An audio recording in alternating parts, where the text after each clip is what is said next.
Tender that you would arrange this for our town to be a part of this time together tonight. I think it's important that although we are miles south of Newtown, Connecticut, it's a long-reaching grief and sorrow that grips us. I think I'm often a man of many words. Sometimes on Sunday morning, folks at Franklinton Baptist Church think I'm a man of too many words. But tonight I don't have a lot of words. I don't know that I can say what my heart really extends. I don't know that I can put into words that message that I would love for you to leave here with. But what I would like to say to you tonight is that grief is a process. It's not a 5-stage process.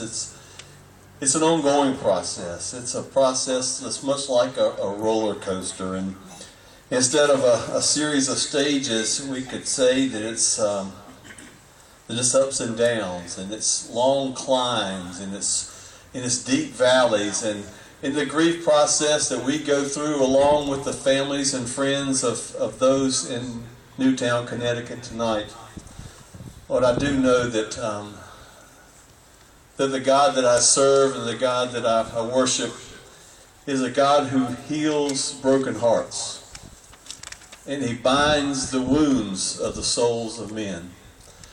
And it is my prayer for you tonight and for those families and for those communities that are tonight even doing as we're doing across this country, lighting candles of hope, lighting candles to eliminate darkness. I think it's an important thing for us to be together. You know, most of the comments I've heard over the last 4 days are those that are advocating for tighter gun control or for more school security. And at best, these responses, I think, are motivated by fear.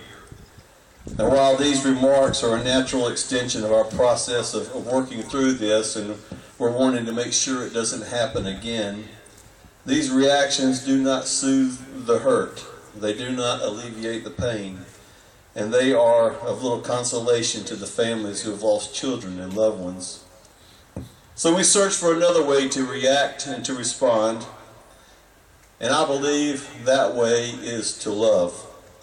Where hatred or evil invade our schools, our neighborhoods, and our communities, we should love.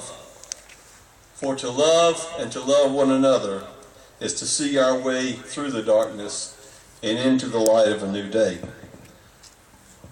One of the things that has been spoken over the last 4 days is they made reference to some comments that Fred Rogers made, and I grew up watching Mr. Rogers' Neighborhood. And he said, when I was a boy and I would see scary things in the news, my mother would say to me, look for the helpers. You will always find people who are helping. To this day, especially in times of disaster, I remember my mother's words, and I'm always comforted by realizing that there are still so many helpers, so many caring people in the world.